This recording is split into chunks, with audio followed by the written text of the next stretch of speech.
Hello बच्चों, स्वागत है आपका एके क्लासेस में।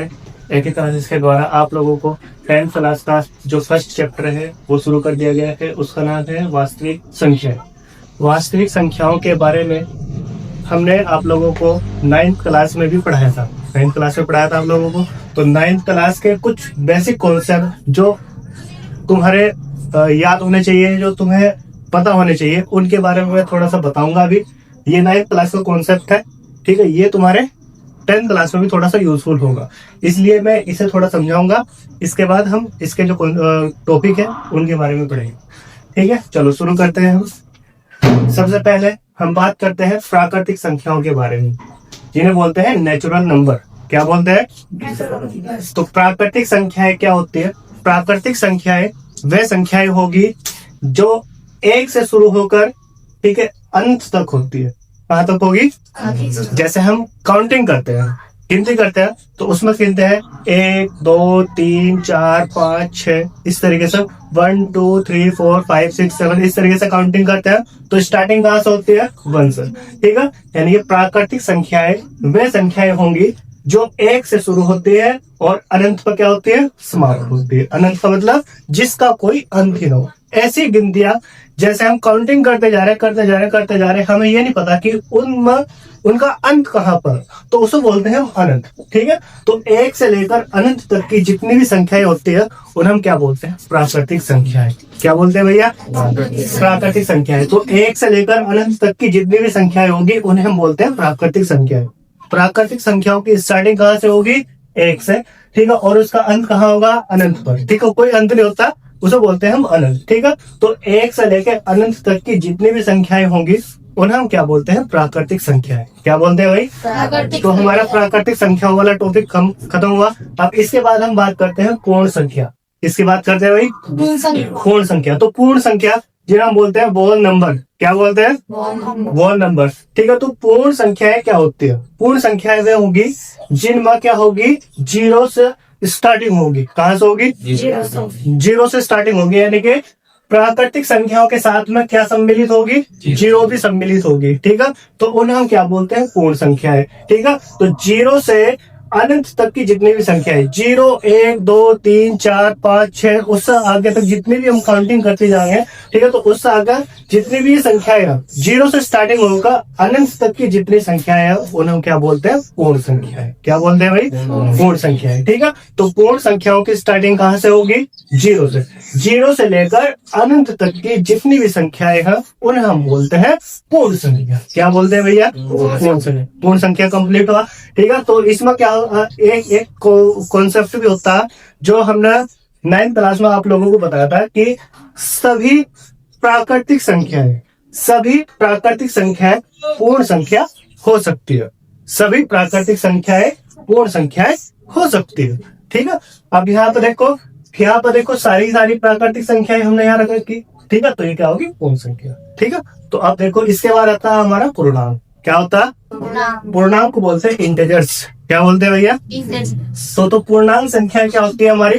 पूर्णांक संख्याएं वे संख्याएं होगी जिसमें सभी पूर्ण संख्याएं क्या होगी? सम्मिलित होगी। देखो सारी की सारी 0 1 2 3 4 5 6, देखो ये देखो सारी आप रखी हुई है ना, 0 से स्टार्टिंग रखी, मतलब सारी की सारी पूर्ण संख्याएं मैंने उठाकर पूर्णांक के अंदर रख दी। लेकिन साथ ही साथ मैंने क्या करा, इसमें जो हमारी ऋणात्मक संख्या यानी कि नेगेटिव संख्याएं थी वे भी क्या कर ली? सम्मिलित कर ली। यानी कि हम सीधा बोल सकते हैं कि ऋणात्मक और धनात्मक संख्याओं को सम्मिलित रूप से अगर हम एक रेखा पर दर्शाएंगे तो उसे हम बोलते हैं क्या? पूर्णांक। क्या बोलते हैं भाई? पूर्णांक। देखो इसमें माइनस वाली संख्याएं भी रखी मैंने और प्लस वाली संख्याएं भी रखी है। अगर इसमें प्लस का साइन नहीं दिखाई दे रहा तो देखो ये रहा +1 +2 +3 +4, इस तरीके से है, ठीक है। तो पूर्णांक क्या होंगे? पूर्णांक वे संख्याएं होती है जिसमें धनात्मक और ऋणात्मक दोनों संख्याओं को सम्मिलित रूप से एक संख्या रेखा पर दर्शाया जाता है। उन्हें बोलते हैं हम क्या भाई? पूर्णांक। समझ में आया सभी को? ठीक है। तो ये जो पूर्णांक भी 2 प्रकार के होंगे इसमें, जैसे मैंने तुम्हें बता रखा, एक तो ऋणात्मक पूर्णांक हो गया और दूसरा क्या हो गया हमारा? धनात्मक पूर्णांक। ऋणात्मक पूर्णांक और धनात्मक पूर्णांक दोनों इसमें देखो सम्मिलित हो गए, ठीक है। ऋणात्मक पूर्णांक में होंगे जिनके सामने माइनस का चिन्ह लगा होगा, और धनात्मक पूर्णांक वे होंगे जिनमें प्लस का चिन्ह लगा रहेगा। समझ में बात सभी को भाई। अब इसके बाद देखो यहाँ पर ये तो हमें पता लग गया कि माइनस वाली संख्या है जिनके अंक माइनस का चिन्ह लगा रहेगा तो माइनस होगी, धनात्मक पूर्णांक हो गए, जिनके अंक प्लस का साइन मतलब हो गए धनात्मक पूर्णांक। लेकिन इसमें एक संख्या आ रही जीरो, क्या आ रही? जीरो। ऋणात्मक हो गया धनात्मक, ये भी एक पॉइंट आता है, समझ रहे ना। ठीक है, तो देखो यहाँ पर ये जीरो ना तो ऋणात्मक संख्या होने की और ना ही धनात्मक। ठीक है, यानी कि जीरो ना तो ऋणात्मक पूर्णांक होने का और ना ही धनात्मक पूर्णांक हो गया, वो होगा उदासीन। क्या होगा? उदासीन। ठीक है, यानी कि जो हमारा ये होता है पूर्णांक होता है, ये जीरो नंबर होता है, जीरो एक प्रकार की उदासीन संख्या होगी। कैसी संख्या होगी? उदासीन। ठीक है, इस पर न्यूट्रल मतलब किसी भी ये ना तो प्लस की होने की और ना ही माइनस की होने की। ठीक है, तो ये जो पूर्णांक हमारा जीरो, ठीक है, यही खास बात है। एक क्वेश्चन पूछ लिया जाता कि जीरो धनात्मक पूर्णांक है ऋणात्मक। ठीक है, तो आप लोगों को क्या बताना, ना तो वो धनात्मक है और ना ही ऋणात्मक। देखो मैंने लिख रखा शून्य ना तो धनात्मक पूर्णांक है और ना ही ऋणात्मक। ठीक है, ये कुछ नहीं होने का, ये उनके बीच की संख्या मतलब उदासीन हो। क्या होगी भाई? उदासीन। समझ में आया सभी को। अब इसके बाद आते हैं भाई परिमेय संख्या। क्या आती है? परिमेय संख्या। तो परिमेय संख्याएं क्या होती है? परिमेय संख्याओं के बारे में मैंने आप लोगों को 9th क्लास में भी बताया था। ठीक है, तो यहाँ पे देखो परिमेय संख्या क्या होती है। परिमेय संख्या को इंग्लिश में बोलते हैं रेशनल नंबर। क्या बोलते हैं? Rational number. ठीक है, तो परिमेय संख्या या रेशनल नंबर क्या होते हैं? देखो जरा ध्यान से, परिमेय संख्याएं वे संख्याएं होंगी जो P बटा Q के रूप में लिखी जा सके। किसके रूप में? P बटा Q के रूप में। ठीक है, तो परिमेय संख्याओं की सबसे बड़ी जो खास बात होती है उन्हें ये बोलते हैं जो P बटा Q के रूप में लिखी जा सके उन्हें हम क्या बोलते हैं? परिमेय संख्या। क्या बोलते हैं? परिमेय संख्या। जहां इसमें एक बात का ध्यान रखना होता है, P और जो Q है, P और Q ये दोनों क्या होते हैं? पूर्णांक होते हैं। क्या होते हैं? और पूर्णांक मैंने तुम्हें बता रखे हैं, धनात्मक और ऋणात्मक संख्याओं को हम क्या बोलते हैं? पूर्णांक बोलते हैं। ऊपर देखो ये धनात्मक हो गया और ये ऋणात्मक हो गया, दोनों संख्या सम्मिलित रूप से होगी। तो यहाँ पर P का मान प्लस का 1, प्लस का 2, माइनस का 1 कुछ भी हो सकता। ठीक है, तो P बटा Q के रूप में होगा। लेकिन एक बात का तुम्हें ध्यान रखना, P और Q का मतलब तो मैंने तुम्हें बता दिया, कोई भी पूर्णांक हो सकते हैं, कोई भी। ठीक है, लेकिन यहाँ पर एक बात का ध्यान रखना तुम्हें, जो P बटा Q के रूप में लिखी जा सके वह तो होगी परिमेय संख्या। लेकिन एक खास बात का तुम्हें ध्यान रखना, परिमेय संख्याएं केवल वे संख्याएं होंगी जो P बटा Q के रूप में तो लिखी जाएगी, लेकिन वहां पर क्या? Q का मान जीरो नहीं होना चाहिए। Q not equal to zero. Q का मान क्या नहीं होना चाहिए? जीरो। अगर Q का मान जीरो हो गया तो परिमेय संख्या नहीं मिलेगी। ठीक है, ये हो गई हमारी क्या? परिमेय संख्या की खास बात। जैसे परिमेय संख्या के रूप में हमने कहा 1/2। 1/2 क्या होगी? परिमेय संख्या। ये कैसे होगी परिमेय संख्या? भाई देखो हमने कहा था जो P बटा Q के रूप में लिखी जा सके। किसके रूप में? P बटा Q के रूप में। P का मान देखो यहाँ पर हो गया 1 और Q का मान कितना हो गया? 2। ठीक है, तो ये 1/2 क्या होगी? परिमेय संख्या। क्या होगी भाई? परिमेय संख्या। इसी तरीके से देखो यहाँ पर 2 लिखा हुआ। क्या लिखा हुआ? तो 2 भी एक परिमेय संख्या होगी। वो कैसे होगी? अब यहाँ देखो 2 लिखा हुआ, 2 लिखा हुआ। अब जिसके बटे में कुछ नहीं होता उसके बटे में हम क्या मानते हैं? हमेशा 1 मान के चलते हैं। तो ये भी तो P बटा Q के रूप में लिखेगी। ठीक है, तो ये भी कैसी होगी? परिमेय संख्या। कैसी होगी? परिमेय संख्या। फिर 0.2 ये भी कैसी? परिमेय संख्या। जिसके बटे में कुछ नहीं हो उसके बटे में क्या लिखते हैं? 1 लिखते हैं हमेशा। तो ये भी हमारी परिमेय संख्या होगी। इसी तरीके से 5/4 ये भी क्या होगी? परिमेय संख्या। ठीक है, बस इसमें एक ही बात का ध्यान रखना, जो हम बोलते हैं Q का मान ये जीरो नहीं होना चाहिए, तभी जाकर हम परिमेय संख्या कहेंगे, नहीं तो वो कैसे होगी? अपरिमेय संख्या। ठीक है, अब मैं तुमसे पूछता हूँ कि यहाँ पर अगर मैंने लिख दिया 0 कोमा लगा के ऐसा करके, ठीक है, मैंने आप लोगों को कहा कि आप लोग बताइए मुझे कि जो 0 होती है, क्या चीज? 0 ये परिमेय संख्या होगी अपरिमेय संख्या? ये तो क्वेश्चन बन सकता है भाई। देखो जरा यहाँ पे मैंने लिखा 0, क्या लिख दिया? तो 0 ये बताओ परिमेय संख्या होगी या नहीं होगी? बताओ भाई, 0 परिमेय संख्या होगी या नहीं होगी? नहीं होगी। नहीं, इसे थोड़ा सा ध्यान से देखो। मैंने लिखा 0, क्या लिखा? 0 परिमेय संख्या। आप लोगों ने बोला नहीं होगी, लेकिन मैं बोलता हूं कि परिमेय संख्या होगी। होगी नहीं, देखो कैसे होगी। अब देखो जरा ध्यान से, मैंने क्या बोला था, परिमेय संख्या वे होंगी जिन हम P बटा Q के रूप में लिख सकते। किसके रूप में लिख सकते हैं भाई? बस खास बात तुम्हें ध्यान रखनी, Q का मान क्या नहीं होना चाहिए? 0। Q का मान नहीं 0 होना चाहिए, P का भले हो जा। ऐसा तो नहीं मैंने कहा P का मान नहीं 0 होना चाहिए, P का हो सकता, लेकिन Q का मान नहीं 0 होना चाहिए। Q का मान अगर 0 हो गया, ठीक है, तो वो परिमेय संख्या नहीं कहलाएगी। यहाँ पर देखो मैंने लिखा 0, क्या लिखा?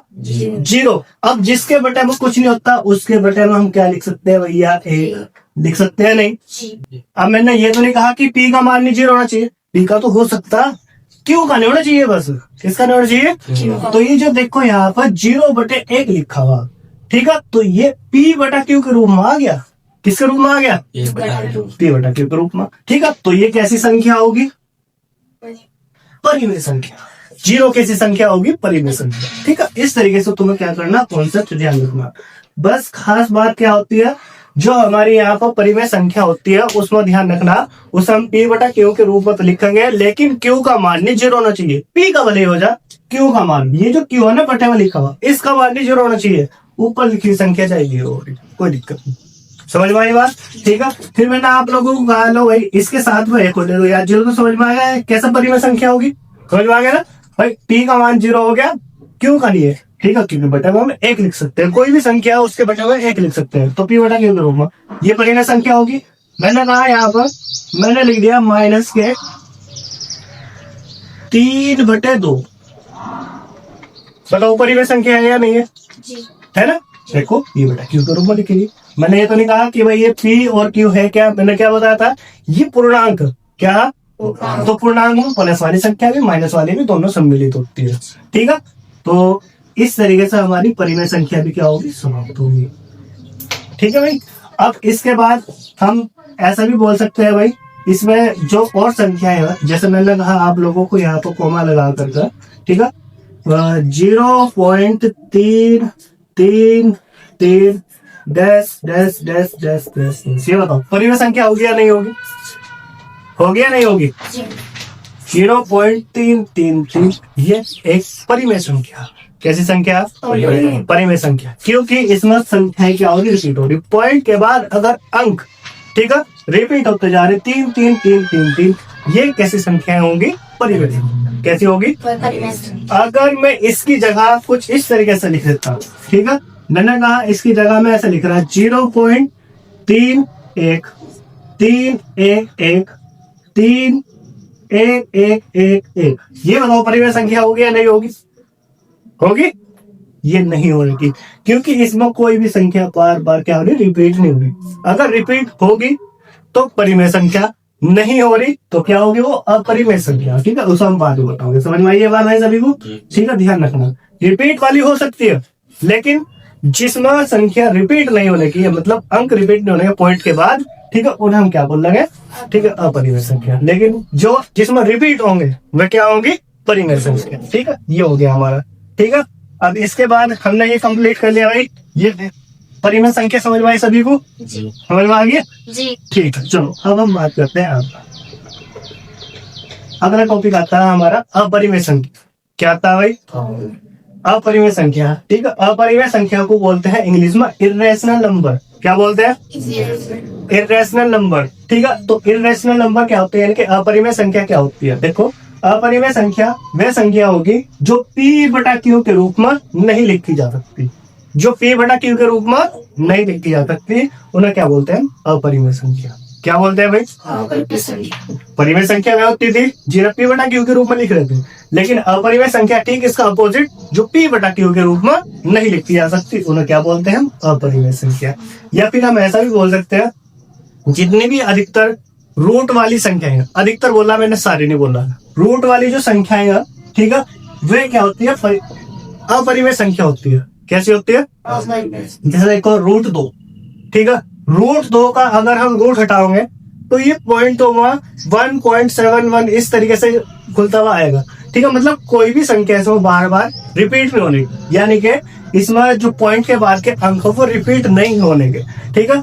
जैसे √2 हो गया, √3 हो गया, √5 हो गया, ये ऐसी संख्या अगर हम इनका रूट हटाओगे तो पॉइंट के बाद की संख्याएं कोई भी बार बार रिपीट नहीं होने की।